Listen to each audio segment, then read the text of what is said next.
Hello guys, welcome back again to my channel. Bersama saya Hansen di sini, dan seperti biasanya setiap harinya saya akan buatkan video seputar cryptocurrency. So bagi kalian yang tertarik seputar cryptocurrency, boleh aja langsung bantu saya like dan juga subscribe. Jangan lupa juga untuk hidupkan lonceng notifikasinya supaya kalian gak ketinggalan update terbaru seputar cryptocurrency. Oke, pada hari ini guys, kembali kita akan bahas seputaran Bitcoin, dan seperti biasa kita akan mulai dari coin market cap terlebih dahulu. Pada hari ini secara global market cap crypto berada di angka 1,95 triliun dolar atau naik sekitar 2,52%. Nah, Bitcoin sendiri kembali ke angka 44.400-an, Ethereum 2.991, BNB 412 dolar, XRP 0,77, Terra Luna 93 dolar, Solana 104 dolar, Cardano 0,96, dan Avalanche ada di urutan ke-10 dengan harga 89,08 dolar. So, per hari ini kita melihat market rata-rata hijau, kenaikannya ranging antara 0, sekian persen hingga kurang lebih 6%, bahkan ada yang 7%. Top performer hari ini adalah Solana dengan kenaikan 7,87% ke 104,32 dolar. So, itu adalah outlook sementara dari beberapa top coin yang ada. Sekarang kita masuk dulu ke beberapa berita dan data terbaru hari ini. Nah, yang pertama di sini disebutkan Bitcoin analyst eye crucial levels to hold after Bitcoin price almost hit 45k, Ethereum 3k. Jadi katanya analis ini ya, tentunya kita mempunyai beberapa area yang perlu kita pantau yang juga wajib untuk dipertahankan oleh Bitcoin apabila kita pengen melihat Bitcoin terus-menerus mendapati kenaikan harga. Dan tentunya area-area tersebut adalah area major support. Kalau misalnya dari saya, kelihatannya area major support terakhir kita itu nantinya akan di sekitaran 43.000 dan 40.000 tentunya. Jadi yang terdekat itu di sekitaran area 43.500 sampai 44.000. Nah, kalau misalnya kalian perhatikan, kita disuguhkan juga beberapa data. Pertama di sini dikatakan Bitcoin weekly gains hit 70%. Jadi pada minggu lalu kita mendapati ada kenaikan sebesar 17% atau 17% di Bitcoin. Jadi satu minggu ya kita mendapati kenaikan yang cukup signifikan ya guys ya. Mengingat Bitcoin itu kan market cap-nya udah besar banget. Jadi dalam seminggu itu bisa naik 17%. Saya rasa itu adalah performa yang cukup baik diperlihatkan oleh Bitcoin. Kemudian ini adalah yang disebutkan oleh analis tadi, area-area yang perlu kita perhatikan gitu ya. Bahwa dia mengatakan kalau misalnya Bitcoin kembali mampu close di bawah angka 43.600, maka kemungkinan kita akan kembali mendapati semacam koreksi besar yang cukup dalam sebelum pada akhirnya kita baru melihat lagi apakah kita mampu hold major support berikutnya dan kemudian mendapatkan bounce lagi dari sekitaran area sana.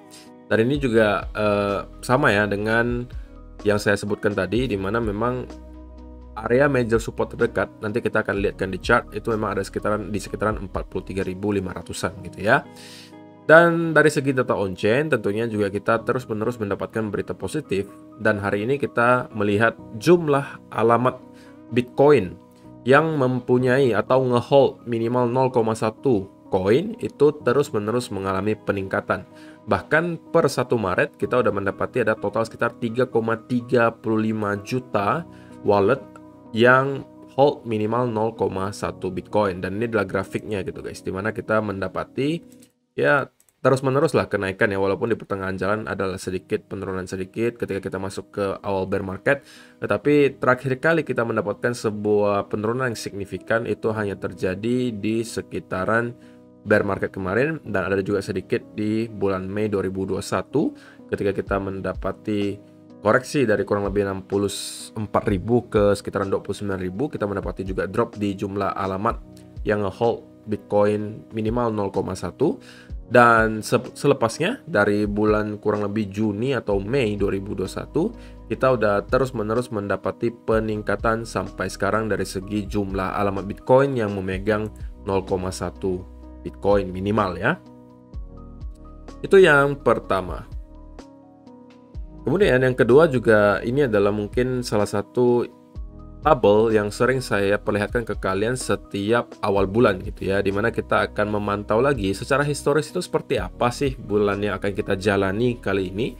Kali ini kita udah di Maret 2022, dan memang secara historis kalau misalnya kita lihat bulan Maret itu typically bukan bulan yang baik untuk Bitcoin guys, karena kalau misalnya kalian lihat secara data historis dari tahun 2011 hingga sekarang, walaupun 2012 kita tidak mendapatkan data ya, 0% kurang lebih, Dari 2011 sampai 2021 kita mendapati ada total 1, 2, 3, 4, 5, 6, 7. 7 dari 10 tahun terakhir kita mendapati bulan Maret itu dalam keadaan merah. Itu ya. Jadi secara statistik tentunya bulan Maret itu terlihat bukan menjadi bulan yang terbaik untuk Bitcoin, walaupun di tahun 2021 kita mendapati kenaikan yang cukup signifikan di bulan Maret sekitaran 30%. Tetapi secara historis, secara statistik, kita mendapati ada 70% dari 10 tahun terakhir bahwa di bulan Maret itu biasanya di close dengan warna merah. Jadi ya ini hanya sebagai tambahan informasi saja untuk kalian gitu ya. Dan supaya kita tetap realistis gitu guys. Dan kita bisa melihat juga data historis bahwa memang kita mendapati bulan Maret itu bukan menjadi bulan yang terlalu baik untuk Bitcoin. Jadi kita tidak usah terlalu heran gitu misalnya kalau nanti akhir bulan Maret kita mendapati Bitcoin close dalam keadaan minus gitu ya. Dan saya lebih excited sebenarnya kalau melihat bulan berikutnya di bulan April. Karena di bulan April dari 10 tahun terakhir kita mendapati ada total 1, 2, 3, 4, 5, 6, 7, 8 bahkan. Oke, 1, 2, 3, 4, 5, 6, 7, 8. 8 tahun dari total 10 yang berwarna hijau. Dan kalau misalnya merah pun di bulan April itu minusnya cuma 1% dan 3%. Tidak pernah mencapai 2 digit, bahkan tidak pernah di atas 5%. Jadi bulan April menurut saya adalah bulan yang cukup excited gitu ya. Jadi ya mungkin kita harus menunggu sebulan. Tapi who knows gitu ya guys ya. Bisa jadi bulan Maret kali ini kita mendapati closing hijau. Bisa jadi karena di tahun 2021 juga terjadi hal yang sama gitu ya. Jadi kita mungkin harus membiarkan waktu lah yang menjawab gitu ya. Apakah kita akan kembali mendapatkan bulan yang merah atau hijau di bulan Maret. Nah saya pengen tahu pendapat kalian. Kira-kira bulan Maret ini menurut kalian dari keadaan makro dan lain sebagainya, menurut kalian apakah kita akan close di warna merah atau hijau? Silahkan komentar di kolom komentar di bawah. Karena kalau kalian ingat bulan Maret ini tentunya ada wacana ya, di mana The Fed akan melakukan kenaikan suku bunga. Jadi kita tidak tahu reaksi market nanti akan seperti apa. So, saya pengen tahu pendapat kalian semua di kolom komentar di bawah. Oke? Kemudian berikutnya, nah ini dari Matthew Hyland, menurut saya ini juga adalah sebuah pattern fraktal yang cukup menarik. Jadi ada kesamaan gitu guys, yang terjadi antara Nasdaq di tahun 1997 sampai 1999. Nasdaq itu simpelnya adalah pasar saham US di bidang teknologi gitu ya, khusus bidang teknologi. Dan di 1997 sampai 1999 itu ada fase di mana kita mendapati drop yang sangat parah di Nasdaq yang disebut sebagai pre-dot-com bubble atau dot-com bubble lah istilahnya. Dan dibandingkan dengan pergerakan Bitcoin di tahun 2020 hingga 2022. Nah, apabila kita mengikuti persis dengan yang terjadi di Nasdaq, maka harusnya kali ini kita sudah mendapati sebuah breakout dan akan terus melanjutkan kenaikan ke atas. Alias kita sudah menyelesaikan koreksi di sekitaran di sini. Dan kalau dilihat secara pattern ya memang ada kemiripan ya guys. Pertama kita mendapati sebuah rally, kemudian ada indikasi head and shoulder gitu ya. Di sini juga sama, kita mendapati rally ada indikasi head and shoulder. Kemudian kita break dari downtrend di sini, kita break dari downtrend. Kemudian kita naik, oke, membentuk higher high baru, ya kan? Di sini juga kita membentuk higher high baru, kemudian kita drop cukup parah. Kita di sini juga drop cukup parah. Walaupun ada sedikit perbedaan di mana ketika kalau di Nasdaq kita mendapati lower low gitu ya, atau low yang lebih rendah daripada low sebelumnya di sini. Tetapi di sini kita belum sempat mendapati hal tersebut dan kita sudah mampu breakout di trendline yang tercipta di sini. Kita juga sudah mampu breakout. Oke. Nah, saya tidak mengatakan ini kita akan sama persis terjadi sama gitu ya, tetapi kalau misalnya kita mengikuti persis yang terjadi di Nasdaq di tahun 1997 sampai 1999, maka harusnya kita sekarang sudah menyelesaikan sideways panjang dari tahun 2020 hingga sekarang, dan kita sudah siap lagi untuk menjemput rally berikutnya ke atas gitu ya. Dan yang terakhir, tentunya saya akan juga melakukan update dari segi data on-chain lainnya yang mungkin ini juga udah sering ya kita tampilkan di channel kita, yaitu adalah Bitcoin Exchange Reserve atau stok Bitcoin yang berada di exchange. Dan menariknya tentunya sampai hari ini walaupun kita ada mendapati semacam rally kita belum mendapati ada Bitcoin Exchange Reserve itu mendapati semacam reversal. Alias kita terus-menerus mendapati Bitcoin All Exchange Reserve itu atau stok Bitcoin yang berada di exchange itu terus-menerus tergerus gitu guys. Oke, semakin hari kita melihat stok Bitcoin di exchange itu semakin langka gitu ya. Dan tentunya kita tidak pengen melihat tren ini berubah. Apabila kita mendapati Bitcoin terus mendapati rally ke sekitaran 49, 50 ribu atau bahkan 52, tetapi kita melihat Bitcoin All Exchange Reserve-nya kemudian mendapati spike yang cukup tinggi dan juga illiquid supply misalnya tiba-tiba juga mendapati drop yang cukup parah, maka kita harus sedikit lebih waspada karena berarti di belakang layar kita ditunjukkan bahwa sudah banyak orang-orang start untuk melakukan deposit Bitcoin-nya ke exchange. Dan kalau misalnya itu terjadi, biasanya tujuannya adalah untuk dijual. Sehingga kalau misalnya kita mendapati perubahan tren dari segi data on-chain, baik itu Bitcoin Exchange Reserve atau illiquid supply, maka kita bisa jadi expect akan ada sell-off lanjutan lagi, gitu ya. So, itu adalah beberapa data dan berita hari ini yang pengen saya sampaikan untuk kalian.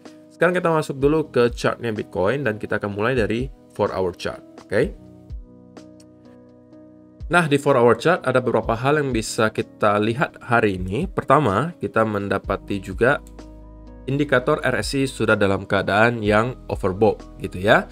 Jadi akan sangat wajar apabila kita akan mendapatkan sedikit cool down terlebih dahulu guys sebelum kita melanjutkan lagi rally ke atas. Seperti yang terjadi di sekitaran ini. Kalau misalnya kalian perhatikan, kita mendapati rally cukup kencang, kemudian kita cool down dulu sebentar. Oke, kita cool down dulu, baru kita melanjutkan rally lagi ke atas. Nah, hal yang sama juga bisa terjadi sekarang gitu ya.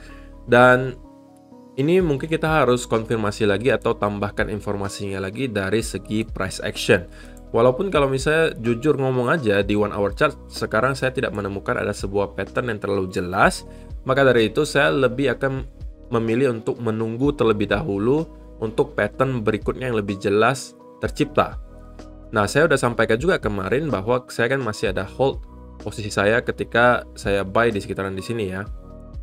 Itu posisinya masih saya hold sampai sekarang.